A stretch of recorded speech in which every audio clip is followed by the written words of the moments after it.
Hey guys, আসসালামু আলাইকুম রহমতুল্লাহি ওয়া বারাকাতুহু। আজকে কথা বলবো আমরা রুফটপ একটি রেস্টুরেন্ট সম্পর্কে। এই রেস্টুরেন্টে আমরা কি করছি, কি খাওয়া দাওয়া করেছি, কিভাবে করেছি, সব কিছু বিস্তারিত থাকবে আমাদের এই ভিডিওতে। তো ভিডিওটি শুরু করা যাক।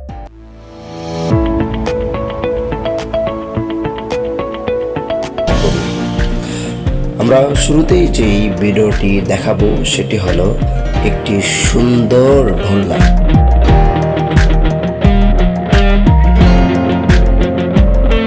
আমার বাচ্চাটার জন্য একটি লাচ্ছি আনলাম। সে লাচ্ছিটি সুন্দর করে খেয়ে সে খুবই খুশি হয়ে গেল।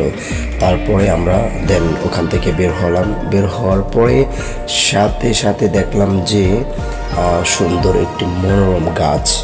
এই মনোরম গাছ শুধু একটি নয়, ওখানে কয়েকটি গাছ সাজানো, সারি সারি সুন্দরভাবে গাছগুলো ফুল গাছ এবং অনেক অনেক সুন্দর গাছ আছে, যা আপনাকে অনেক আনন্দময় করে তুলবে, আপনার ভ্রমণটা অনেক সুন্দর করে তুলবে।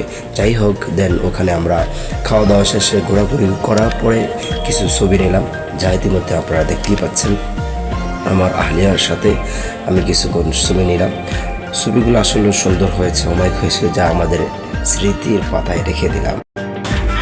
রেস্টুরেন্টটা আসলে অমায়িক ছিল, তাদের খাওয়া দাওয়া তাদের অনেক সুন্দর, ভিতরের প্লেসটা খুবই সুন্দর ছিল, দারুণ ছিল। এই কথা বলবো, আমার পাশে থাকবেন, আমার চ্যানেলটি সাবস্ক্রাইব করবেন। আবার কোনো এক নতুন ভিডিওতে দেখা হবে। সবাই এ পর্যন্ত সুস্থ থাকুন। আল্লাহ হাফেজ, আসসালামু আলাইকুম।